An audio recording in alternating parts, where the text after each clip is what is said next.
Good morning students. Class 3 maths. Students, आज के video में हम एक्सरसाइज 5.5 करेंगे। तो चलो स्टार्ट करते हैं। एक्सरसाइज 5.5 में हम क्या करने वाले हैं? Multiplication and division.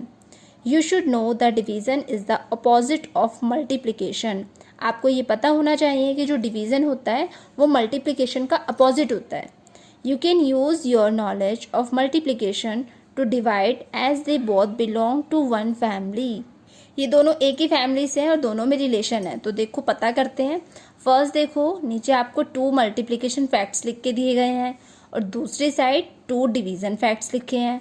तो यहाँ देखिए 2 multiply by 3 is equal to 6। अब देखो हमने नीचे क्या करा, इन दोनों के प्लेसेस को चेंज कर दिया। 3 फर्स्ट प्लेस पे आ गया, 2 सेकंड प्लेस पे। अब 3 को 2 से किया तो भी आंसर 6 आ रहा है। तो ये तो हमें पता है ना कि ऑर्डर चेंज करने से, प्लेसेस बदलने से आंसर पे फ़र्क नहीं पड़ता। अब डिवीज़न फैक्ट में देखो 6 divided by 2 is equal to 3। अब देखो 6 डिवाइडेड बाय 3। अब ये डिविडेंड जो है ये तो यही रहा, जो क्वोशंट है उसे हमने डिवाइज़र बना दिया। तो जो आपका डिवाइज़र होगा वो क्वोशंट बन जाएगा। यहाँ पर डिवाइज़र और क्वोशंट की जो प्लेसेस है वो बदल जाते हैं, लेकिन आप डिविडेंड और डिवाइज़र के प्लेसेस नहीं बदल सकते। तो देखो रिलेशन क्या हुआ। देखो आपने 2 3 को मल्टीप्लाई करा तो आंसर आया 6। अब इस प्रोडक्ट का बना दिया हमने डिविडेंड, और जो आपके 2 मल्टीप्लिकेंट्स थे उनमें से एक मल्टीप्लिकेंट्स को बना दिया डिवाइज़र। तो देखो जो दूसरा मल्टीप्लिकेंट है वो आपका क्वोशंट बन गया। समझ में आ रहा है? अब अगला देखो, नीचे भी जो प्रोडक्ट है वो आपका क्या है? डिविडेंड। और इन दोनों में से देखो पहले हमने 2 को बनाया था डिवाइज़र, अब हम 3 को डिवाइज़र बना रहे हैं। अब 3 को डिवाइज़र बनाया तो जो 2 बचा वो क्वोशंट बन गया। तो ये है इनमें रिलेशन। अब एक्सरसाइज 5.5 में हम यही करेंगे। देखो दिया गया है आपको, solve the following and see how multiplication is related to division. आप नीचे इन्हें सॉल्व करो और देखो कि किस तरीके से मल्टीप्लिकेशन और डिवीज़न दोनों रिलेटेड हैं एक दूसरे से। देखो फर्स्ट आपको 6 4 ज़ा, तो बताओ 6 4 ज़ा क्या होता है? 6 4 ज़ा 24। अब देखो इसी पहले फर्स्ट रो को ही करना है हमें। अब देखो 6 4 की जगह बदल गई ना, जगह चेंजेस हो गई। अब 4 6 ज़ा भी क्या होता है? 24। तो देखो दोनों में प्रोडक्ट हमारा सेम आ रहा है 24। अब हमने डिवीज़न में क्या करा, इस 24 को बना दिया डिविडेंड, और 4 और 6 जो 2 मल्टीप्लिकेंट्स हैं हमारे, उसमें से पहले हमने 4 को बनाया डिवाइज़र। तो देखो आपका क्वोशंट क्या होगा? हमने पढ़ा था ना, एक मल्टीप्लिकेंट अगर हमारा डिवाइज़र है तो दूसरा मल्टीप्लिकेंट हमारा क्वोशंट होगा। तो दूसरा मल्टीप्लिकेंट बचा 6 जो कि हमारा क्वोशंट होगा। तो देखो जब 24 को हम 4 से डिवाइड करते हैं तो क्वोशंट आएगा 6। 4 6 ज़ा 24। अब अगले में देखो 24 डिविडेंड ही है, जो प्रोडक्ट है वो डिविडेंड है। अब देखो 6 बचा था, 6 को हमने डिवाइज़र बना दिया तो 4 हमारा क्वोशंट बन गया। देखो सॉल्व भी नहीं करना पड़ रहा आपको, बहुत सिंपल है। अब अगला देखो 3 4 ज़ा 12 और 4 3 ज़ा भी 12। अब 12 तो आपका डिविडेंड है। अब 2 मल्टीप्लिकेंट से 4 और 3, उसमें से 4 को बनाया पहले डिवाइज़र, तो क्वोशंट क्या होगा? जो दूसरा मल्टीप्लिकेंट बचा 3।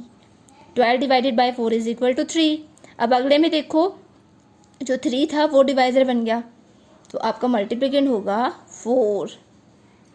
इंटरेस्टिंग है बहुत, समझ में आ रहा है ना? अगला देखो 5 3 ज़ा 15 और 3 5 ज़ा भी होता है 15। तो 15 आपका डिविडेंड हो गया यहाँ, और 3 और 5 में से 3 को बना दिया डिवाइज़र, तो जो 5 बचा वो आपका क्वोशंट बन जाएगा। अगले में देखो 5 को डिवाइज़र बना दिया तो जो 3 था वो क्वोशंट बन जाएगा। समझ में आ रहा है आप सभी को? तो जो बाकी हैं ये भी ऐसे होंगे, ठीक है? ओके स्टूडेंट्स, तो ये आप सभी को खुद करना है। अब आगे देखो नेक्स्ट एक्सरसाइज 5.6 लॉन्ग डिवीज़न। इसमें आपको देखो ऐसे लॉन्ग डिवीज़न मेथड से इन डिवीज़न के सम्स को, डिवाइड के सम्स को करना है। देखो क्लास 2 में भी आप सभी कर चुके हो, बहुत ईजी है। देखो जैसा कि आप जानते हो, जो हाउस के अंदर होता है उसे डिविडेंड कहते हैं, जिससे हमें डिवाइड करना होता है वो डिवाइज़र होता है, और जो आपका आंसर आता है वो क्वोशंट होता है, और जो नीचे माइनस करने के बाद बच जाता है, देखो जैसे यहाँ 0 बचा तो ये होता है रिमाइंडर। ठीक है, तो आपको ये याद रखना है कि इनके नाम क्या होते हैं। अब एक्सरसाइज 5.6 में हम डिवीज़न विदाउट रिमाइंडर वाले करेंगे, मतलब इसमें जो रिमाइंडर आएगा वो 0 ही आएगा सब में। ठीक है, तो चलो स्टार्ट करते हैं। Solve the following in your notebook. देखो आप नोटबुक में भी कर सकते हो, वैसे स्पेस है यहाँ भी हो ही जाएगा। तो चलो हम इसी में करते हैं। 32 डिवाइडेड बाय 4। तो देखो 4 हमारा 1 डिजिट का डिवाइज़र है। अब 3 देखिए, क्या 3 को हम 4 से डिवाइड कर सकते हैं? नहीं, क्योंकि ये 3 छोटा है। तो आप दोनों डिजिट ले लो 32। तो देखो क्या 4 की टेबल में 32 आता है? क्या हम 32 को 4 से डिवाइड कर सकते हैं? तो देखिए 4 की टेबल में 32 आता है और 4 के टेबल में 32 8th प्लेस पे आता है। 4 8 सा 32। तो आप ऊपर 8 लिखो, नीचे 32 लिखो और इन दोनों को माइनस कर दो। 32 माइनस 32 0। तो देखो आपका क्वेश्चन हुआ 8 और रिमाइंडर हुआ 0। हमने पढ़ा था ना विदाउट रिमाइंडर वाला डिवीज़न है, तो सब में 0 आना है। अगला देखो 49 डिवाइडेड बाय 7। तो चलो इसे डिवाइड करते हैं। देखिए 4 को हम 7 से डिवाइड नहीं कर सकते क्योंकि 4 7 से छोटा है और किसी भी छोटे डिविडेंड को हम बड़े डिवाइज़र से डिवाइड नहीं कर सकते। तो आप ये दोनों डिजिट ले लो 49। तो देखिए 7 की टेबल में 49 7th प्लेस पे आता है। तो 7 7 ज़ा हुआ 49। तो 7 ऊपर लिखो और 49 नीचे और अब इन्हें माइनस कर दो। 49 माइनस 49 0। तो आपका क्वेश्चन हुआ 7 और रिमाइंडर हुआ 0। अगला देखो 36 डिवाइडेड बाय 6। तो देखिए 36 3 से तो कर नहीं सकते, हम एक एक डिजिट चेक करेंगे हम, क्योंकि 3 6 से छोटा है तो दोनों डिजिट लेनी होगी। तो देखिए 36 6 की टेबल में आता है। ये 36 जो है वो 6 का मल्टीपल है। तो देखिए कौन से प्लेस पे, 6 6 ज़ा 36। तो 6 ऊपर लिखो 36 नीचे और माइनस कर दो। 36 माइनस 36 0। तो क्वेश्चन हुआ 6 और रिमाइंडर हुआ 0। अगला देखो 30 डिवाइडेड बाय 5। तो देखो हम 3 को 5 से डिवाइड तो नहीं कर सकते क्योंकि 3 5 से छोटा है और छोटा डिविडेंड बड़े डिवाइजर से डिवाइड नहीं हो सकता। तो आप ये दोनों डिजिट ले लो। क्या बना 30। तो 30 देखिए 5 की टेबल में 30 6th प्लेस पे 5 6 ज़ा 30। तो 6 ऊपर लिखो 30 नीचे और माइनस कर दो। 30 माइनस 30 0। तो क्वेश्चन हुआ 6 और रिमाइंडर हुआ 0। अगला देखो 35 डिवाइडेड बाय 7। तो देखिए 35 7 की टेबल में आता है और कौन से प्लेस पे आता है, 7 5 ज़ा 35 और 35 माइनस 35 0। तो आपका रिमाइंडर हुआ 0 और क्वेश्चन हुआ 5। बच्चों इजी है ना, समझ में आ रहा है आप सभी को? क्लास 2 में भी हमने करे थे। तो देखो बाकी जितने भी हैं ये सभी ऐसे होंगे, आप इन्हें ट्राई करना।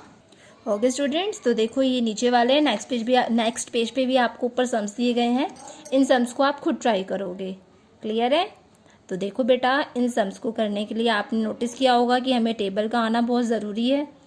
तो स्टूडेंट्स आप सभी को 15 तक टेबल्स आने चाहिए। तो आप सभी साथ साथ 15 तक टेबल लिखोगे भी और उन्हें लर्न भी करोगे। धीरे धीरे लर्न करो, 15 तक आपको सभी टेबल्स अच्छे से लर्न करने हैं। क्लियर है बच्चों? तो चलो आज के लिए इतना ही काफ़ी है। आपसे फिर होगी मुलाकात नेक्स्ट वीडियो में एक्सरसाइज 5.7 के साथ। Thank you.